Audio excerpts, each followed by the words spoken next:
శివలింగం అంటే కింద పానవట్టం అంతా అమ్మవారు, లింగం ఈశ్వరుడు. శివుడు ఎక్కడుంటే అక్కడ అమ్మ ఉంటుంది, అమ్మ ఉంటే శివుడు ఉంటాడు. ఆ ఇద్దరికి అభేదం. ఒకప్పుడు శివుడు అంధకుడు అని ఒక రాక్షసుడిని సంహరించాడు. సంహరించి కైలాసానికి వచ్చాడు. రాగానే మొత్తం అక్కడున్న ప్రమథ గణాలు, అమ్మవారి దగ్గర ఉన్న మాలిని వంటి గణాలు అందరూ కూడా శివుడికి మంగళహారతి పలికారు.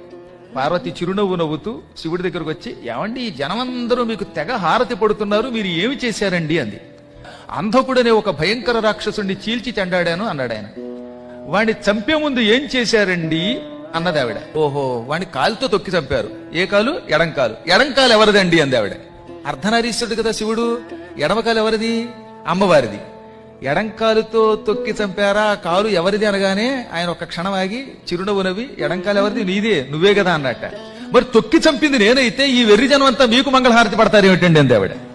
నేనేదో పుణ్యం చేసుకున్నాను, చంపేది నువ్వైనా, పనులు చేసేది నువ్వైనా, వంట చేసి పెట్టేది నువ్వైనా, పులిహోర పెట్టేది నువ్వైనా, కీర్తి నాకు వస్తుంది అన్నాడు. పుణ్యై, పుణ్యముల చేత యశః కీర్తి లభ్యతే వస్తుంది. ఎప్పుడో పుణ్యం చేసుకోబట్టి ఒక గొప్ప ఆవిడ పక్కన చేరితే ఆవిడ వల్ల ఆయనకి కీర్తి వస్తుంది అనమాట. కాబట్టి పక్కనున్న కీర్తి అంతా అమ్మవారిది.